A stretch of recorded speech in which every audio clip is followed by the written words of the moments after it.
What does trap recruiter mean? Like, I don't want them to feel like, this is a person who doesn't know what she's doing. Like, you have to understand that I'm responsible and I only bring you high caliber talent and voices. I know what it means. Tell them what it means. So TRAP is an acronym for Trusted, Relationship Builder, Accountable, and Proactive. And it is my philosophy on recruiting. I'm trying to bring back, the full life cycle recruiter, the person who is always, who is the subject matter expert, the person that knows something about everything in the organization and in the positions that they recruit for. And conversely, be able to be a value add to the job seeker and not just laser focused on how do I get a butt in a seat. Absolutely. And there's much more to this art of recruiting. It is a bit science. It's a bit art. Mm-hmm. I tell people often that we have a canvas and like we work to really develop solutions that are beautiful. Solutions that are memorable, whether we are inside or outside. But that recruiting is different from human resources. Oh, it absolutely is. Can I? Yeah. You said I could be candid. Yeah, you can. So recruiting is the Black people of HR. Uh-oh. Absolutely. We are the ones who are here for their entertainment. If you look at the influencer landscape, so to speak, it's the person who makes you laugh, the person who says that, that controversial thing, the person that, you call in to, bring some life to the party. I see that a lot. Again, having lived this experience for some years as a Black person, that I was like, recruiters are the Black people of HR. That's why it works so well for me, because I already know how to get through it. I'm not here for your entertainment. I'm not here to be your workhorse and your mule. Because what happens when there's a problem? Who gets blamed most of the time inside of organizations? Yeah. Recruiters. Yeah. And when there's a problem, the solution for companies who aren't that mature is always hire more people. Who do they go to hire more people? The recruiters. It's the recruiters. Absolutely. We're the Black people of HR. So I started recruiting in 2000, but my career grew and it expanded, from the 2000s, early 2000s. Got it. When there was a lot of stuff going on. Understood. And so how did this mid-management hostility play out? Like, were they very, very obvious in such? Were they subversive? Were they sabotaging you in terms of candidates that you may have placed forward? What were they doing inside of the corporate corridor? Not promoting me, making it seem like, and so I had to go back to school.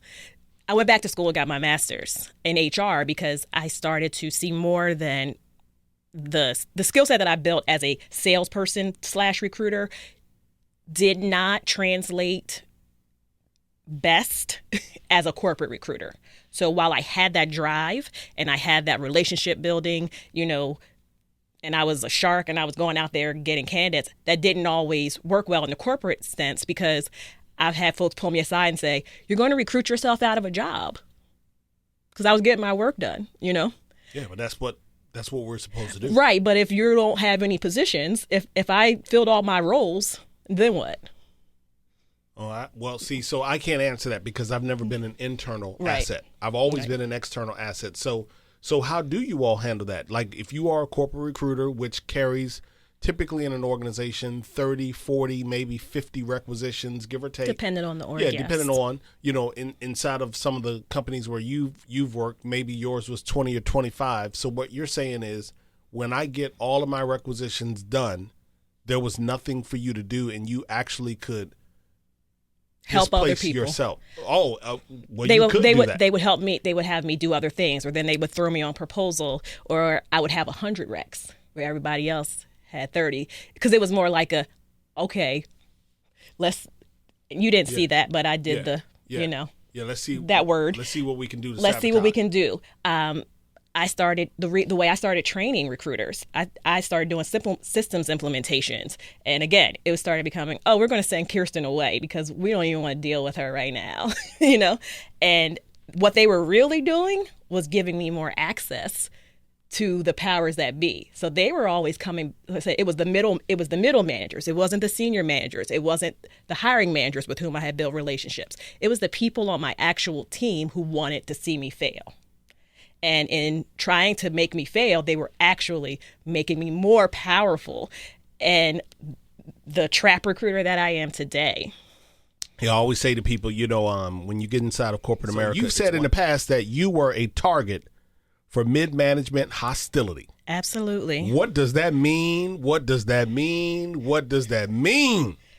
First of all, I like the phrase mid-management hostility. So yes. I literally want you to explain what that means, and perhaps you can kind of talk about that. And did it have anything to do with you branching out on your own?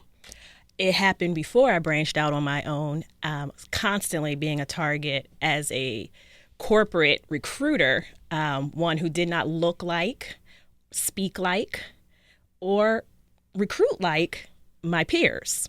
I started out in a very heavily white, male-dominated industry in the tech field, and it also here in Virginia, right? Northern Virginia, yes. Northern Virginia, got it. Go ahead. In the agency world. And then that quickly pivoted into defense contracting because of the dot-com boom and, a lot of government contracts coming up and all of that stuff. So I've always had this confident assurance to just be myself and do the things that I wanted to do. And that worked well for me with my managers, but sometimes it did, meaning the hiring managers I supported, but it didn't always work well within the groups that I supported. So we all know there's a glass ceiling.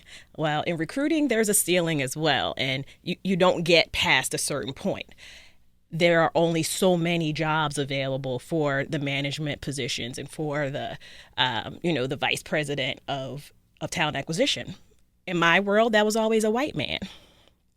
And while they appreciated me being their go-to person, or what some had dubbed me as their chief firefighter, being able to take care of all the issues, being able to do project work and do more than just recruit, run a desk. Not that there's anything wrong with that. A lot of recruiters only want to do that. But then there are some of us that have other skill sets as well. And it set me up, for lack of a better term, to always have that, always be fighting against a lot of folks who didn't really know or had this who does she think she is type of attitude, because you don't belong here. Always questioning whether or not you are arrogant, too arrogant, chip on your shoulder, the angry black woman. Yes. Are you deserving? Have you worked hard enough? There was always that second guessing of your contribution. And we're not talking about, a person who is brand new to recruiting. No. This was happening when you have been well established. Mm-hmm.